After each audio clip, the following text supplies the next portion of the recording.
Halo, selamat pagi adik-adik. Hari ini kita akan belajar tentang vulva hygiene. Nah, sebelum kita belajar vulva hygiene, kita harus tahu dulu nih bagian-bagian dari vagina kita. Ada yang namanya saluran telur. Nah, ini ya, tuba falopi. Tuba falopi ada indung telur. Indung telur ya.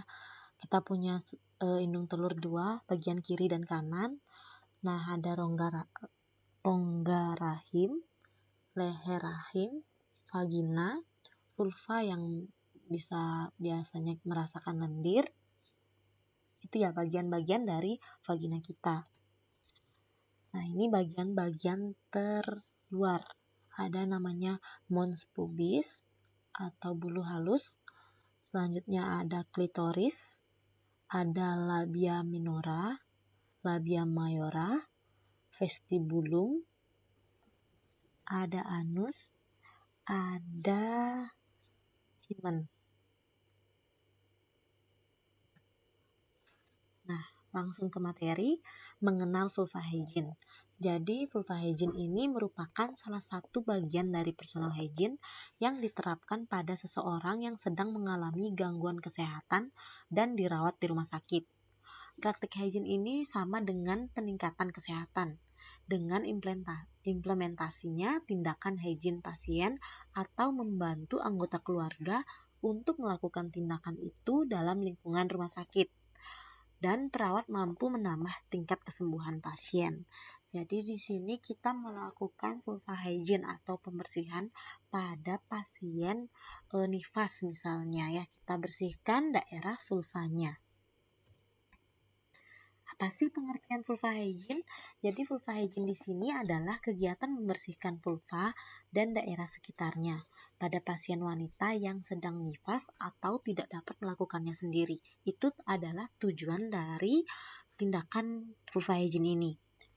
Pasien yang harus istirahat di tempat tidur, nah misalnya karena hipertensi atau pemberian infus atau section kaisar, misalnya ada pasien dengan sesar ya, kita bisa bantu pasiennya untuk pembersihan daerah vulva karena pasiennya tidak dapat melakukan sendiri. Nah, di sini pasiennya biasanya dilakukan pembersihan itu 2 kali sehari pada waktu sesudah atau selesai membuang hajat.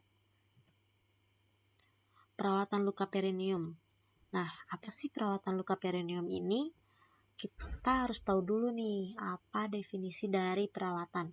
Jadi, perawatan adalah proses pemenuhan kebutuhan dasar manusia seperti biologis, psikologis, sosial, dan spiritual dalam rentang sakit sampai dengan sehat. Perineum adalah daerah antara kedua belah paha yang dibatasi oleh vulva dan anus. Kita sudah belajar sebelumnya ya tentang vulva ini, tentang perineum. Nah, postpartum apa sih? Jadi postpartum di sini adalah selang waktu antara kelahiran plasenta sampai dengan kembalinya organ genetik seperti pada waktu sebelum hamil. Itu adalah definisi dari postpartum. Di sini juga ada definisi dari perawatan perineum. Perawatan perineum ini adalah pemenuhan kebutuhan untuk menyehatkan daerah antar paha yang dibatasi vulva dan anus pada ibu yang dalam masa antara kelahiran plasenta sampai dengan kembalinya organ genetik seperti pada waktu sebelum hamil. Tujuan dari perawatan perineum di sini adalah menjaga agar perineum selalu bersih dan kering, menghindari pemberian obat tradisional karena takut terjadinya iritasi atau infeksi pada daerah vulva pasien, menghindari pemakaian air panas untuk berendam, mencuci luka dan perineum dengan air dan sabun 3-4 kali sehari agar perineum tetap bersih daerah vulvanya. Nah, lingkup perawatan perineum ini apa aja sih? Jadi, lingkup perawatan perineum ini ditunjukkan untuk pencegahan infeksi pada organ-organ reproduksi yang disebabkan oleh masuknya mikroorganisme melalui vulva yang terbuka atau akibat dari perkembangbiakan bakteri pada peralatan penambung lokea atau pembalut. Makanya kalau kalian ini misalnya masih muda terus menstruasi, kalian harus rajin mengganti pembalut kalian. Misalnya setelah kalian buang air besar atau buang air kecil, kalian harus mengganti pembalut kalian. Tujuannya itu agar tidak lembab ya, agar tidak terlalu lembab daerah vagina kalian dan tidak ada mikroorganisme yang masuk, agar tetap bersih tujuannya. Begitu juga untuk untuk kalian atau untuk pasien kalian, agar tetap dijaga kebersihan perineumnya. Nah, lingkup keperawatan perineum ini secara lebih khusus yaitu mencegah kontaminasi dari rektum, menangani dengan lembut pada jaringan yang terkena trauma, dan bersihkan semua keluaran yang menjadi sumber bakteri dan bau. Jadi mencegah kontaminasi dari rektum itu adalah ketika kita buang air besar ya. Jadi ketika kita cebok itu kita dari atas ke bawah, nggak boleh dari bawah ke atas. Tujuannya agar tetap bersih dan bakteri pada daerah anus tidak ke daerah kewanitaan kita. Itu tujuannya. Nah, ini bentuk luka-luka perineum. Bentuk luka perineum setelah melahirkan ini ada dua macam ya. Bisa ada yang disebut dengan ruptur. Itu adalah luka pada perineum yang diakibatkan oleh rusaknya jaringan secara alamiah karena proses desakan kepala janin atau bahu pada proses persalinan. Nah, bentuk ruptur ini biasanya tidak teratur, sehingga jaringan yang robek sulit dilakukan penjahitan. Jadi, robekannya tidak lurus, tidak teratur ya ini kalau ruptur. Nah, selanjutnya ada yang disebut dengan episiotomi. Adalah sebuah irisan bedah pada perineum untuk memperbesar muara vagina yang dilakukan tepat sebelum keluarnya kepala bayi. Episiotomi ini adalah suatu tindakan yang disengaja pada perineum dan vagina yang sedang dalam keadaan meregang. Tindakan ini dilakukan jika perineum diperkirakan akan robek teregang oleh kepala janin. Jadi harus dilakukan infiltrasi perineum dengan anestesi lokal. Kecuali bila pasien sudah diberi anestesi epidural. Kalian pasti sudah tahu ya anestesi epidural. Nah, indikasi episiotomi ini biasanya penyebab maternalnya itu partus precipitatus yang tidak dikendalikan dan tidak ditolong. Selanjutnya, pasien tidak mampu berhenti mengejan. Partus diselesaikan secara tergesa-gesa dengan dorongan fundus yang berlebihan dan edem dan kerapuhan pada perineum, sehingga dilakukan episiotomi. Nah, ini juga ada faktor janin. Apabila bayinya besar, posisi kepala bayi yang abnormal, kelahiran bokong, ekstraksi forceps yang sukar, distosia bahu, itu bisa dilakukan episiotomi. Nah, berikut ini dijelaskan tipe episiotomi dan ruptur yang sering dijumpai dalam proses persalinan. Tipe-tipe episiotomi ini adalah episiotomi medial, episiotomi mediolateral, dan ruptur juga ada 3 ya. Tuberositas ischi, arteri pudenda interna, dan arteri rectalis inferior. Kapan sih waktu perawatan pada perineum kita? Jadi perineum kita ini harus dirawat atau kalian nanti bisa menyarankan pada pasien kalian perawatan perineum itu dilakukan saat mandi. Jadi pada saat mandi ibu postpartum ini pasti melepas pembalutnya. Sehingga setelah terbuka maka ada kemungkinan terjadi kontaminasi bakteri pada cairan yang tertampung pada pembalut. Nah, untuk itu maka perlu dilakukan penggantian pembalut. Demikian pula pada perineum ibu untuk dibersihkan daerah perineumnya. Selanjutnya, waktu perawatan perineum itu setelah buang air kecil. Pada saat buang air kecil, kemungkinan besar terjadi kontaminasi air seni pada rektum. Nah, ini mengakibatkan atau dapat memicu pertumbuhan bakteri pada perineum, sehingga untuk itu diperlukan pembersihan perineum. Jadi saat mandi itu mengganti pembalut, dan setelah buang air kecil juga disarankan pasiennya untuk mengganti pembalut. Nah, ini juga setelah buang air besar juga ya. Pada saat buang air besar itu diperlukan pembersihan sisa-sisa kotoran di sekitar anus untuk mencegah terjadinya kontaminasi bakteri dari anus ke perineum yang letaknya bersebelahan. Maka diperlukan proses pembersihan anus dan perineum secara keseluruhan. Jadi setelah buang air besar disarankan perineum agar dibersihkan. Mungkin kalian nanti bisa membantu pasien kalian setelah BAB atau BAK, kalian membantu untuk membersihkan daerah perineumnya. Nah, ini ada faktor-faktor yang mempengaruhi penyembuhan luka. Ada faktor eksternal. Salah satunya itu adalah lingkungan. Dukungan dari lingkungan, misalnya keluarga, di mana ibu akan selalu merasa mendapatkan perlindungan dan dukungan serta nasihat-nasihat, khususnya dari orang tua dalam merawat kebersihan pasca persalinan. Jadi lingkungan di sini sangat mempengaruhi kesembuhan pada pasien.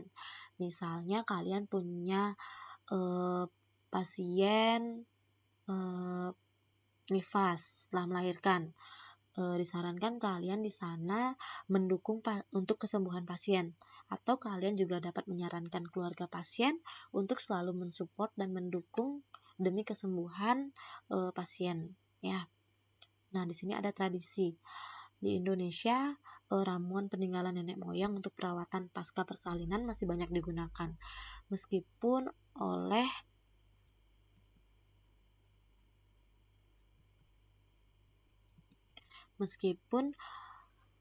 oleh kalangan masyarakat modern. Nah, misalnya untuk perawatan kebersihan genital, masyarakat tradisional di sini menggunakan daun sirih yang direbus dengan air kemudian dipakai untuk cebo. Itu sebenarnya nggak apa-apa ya, tapi takutnya tuh ada kontaminasi bakteri.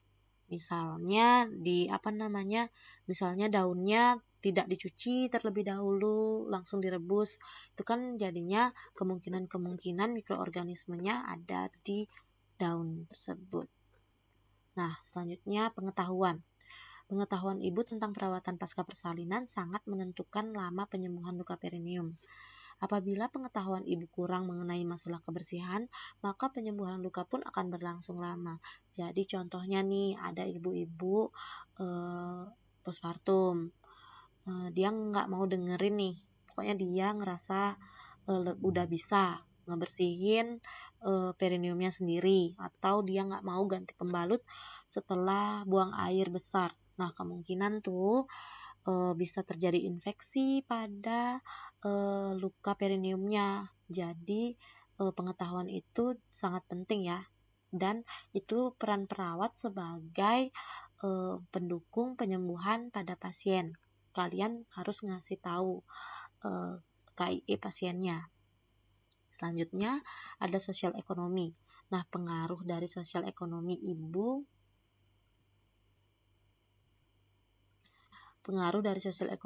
dengan lama penyembuhan perineum adalah keadaan fisik dan mental ibu dalam melakukan aktivitas sehari-hari pasca persalinan. Jika ibu memiliki tingkat sosial ekonomi yang rendah, bisa jadi penyembuhan luka perineum berlangsung lama karena timbulnya rasa malas dalam merawat diri.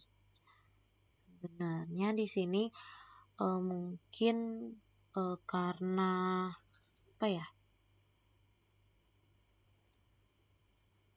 keadaan fisik dan mental ibu dalam melakukan aktivitas sehari-hari. Ya, mungkin itu karena ibunya memang malas merawat diri, atau dia beli pembalut mungkin kurang kayak gitu ya. Selanjutnya, penanganan petugas. Pada saat persalinan, pembersihannya harus dilakukan dengan tepat oleh petugas kesehatan. Hal ini merupakan salah satu penyebab yang dapat menentukan lama penyembuhan luka perineum. Jadi di sini kalian harus benar-benar melakukan dengan hati-hati dan memang steril alat-alatnya. Misalnya ngambil kasa harus menggunakan korentang kayak gitu ya. Jadi memang harus benar-benar steril biar nggak ada kontaminasi bakteri. Nah, yang keenam ini adalah kondisi ibu. Kondisi kesehatan ibu baik secara fisik maupun mental dapat menyebabkan lama penyembuhan. Jika kondisi ibu sehat, maka ibu dapat merawat diri dengan baik. Nah, kondisi ibu ini adalah misalnya ibunya ada ansietas atau cemas, ibunya banyak pikiran, kemungkinan itu akan berpengaruh pada luka perineum ibu. Selanjutnya gizi. Nah, makanan yang bergizi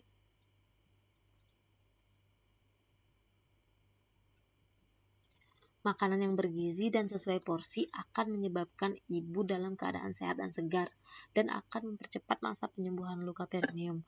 Jadi gizi sangat perlu ya, misalnya makan makanan yang sehat, vitamin C. Vitamin C juga sangat membantu dalam penyembuhan luka. Nah, ini faktor internal. Misalnya usia. Ada penyembuhan luka lebih cepat terjadi pada usia muda daripada orang tua.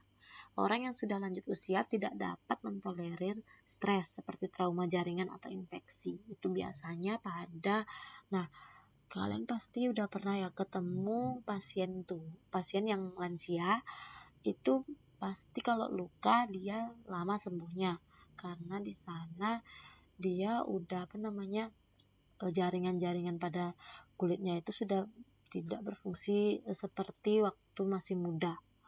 Selanjutnya ada penanganan jaringan.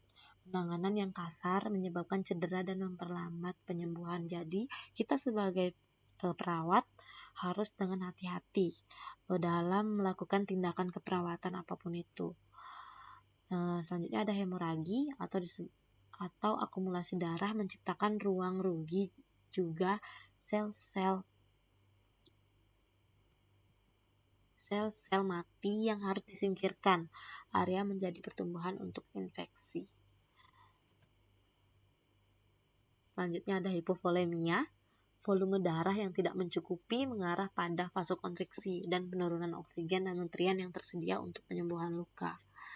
Ada juga disebut faktor lokal atau edem, penurunan suplai oksigen melalui gerakan meningkatkan tekanan interstisial pada pembuluh. Dan ada defisit nutrisi. Sekresi insulin dapat dihambat sehingga menyebabkan glukosa darah meningkat dan dapat terjadi penipisan protein kalori pada tubuh kita. Nah, ini personal hygiene atau kebersihan diri dapat memperlambat penyembuhan apabila adanya benda asing seperti debu atau kuman di daerah perineum kita. Jadi benar-benar harus dijaga dengan baik dan pasiennya memang harus benar-benar dikasih edukasi. Selanjutnya ada defisit oksigen. Insufisien oksigenasi jaringan atau disebut oksigen yang tidak memadai dapat diakibatkan tidak adekuatnya fungsi paru dan kardiovaskuler juga vasokonstriksi setempat. Penumpukan drainase sekresi yang menumpuk mengganggu proses penyembuhan. Jadi ini oksigennya harus memadai juga di dalam tubuh ya. Ada yang disebut juga overaktivitas. Nah, overaktivitas ini adalah aktivitas yang berlebihan. Itu dapat menghambat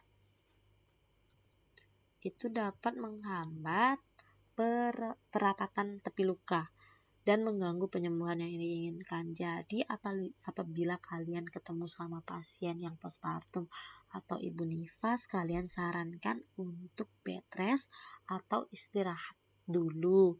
Jangan melakukan tindakan yang berat-berat. Ya, usahain biar istirahat total dulu untuk penyembuhan agar penyembuhannya lebih cepat. Nah, itu aja materi ibu hari ini. Kalian simak baik-baik. Terima kasih sudah menonton video ini. Jangan lupa di like dan di subscribe ya channel YouTube kita. Terima kasih dan selamat pagi.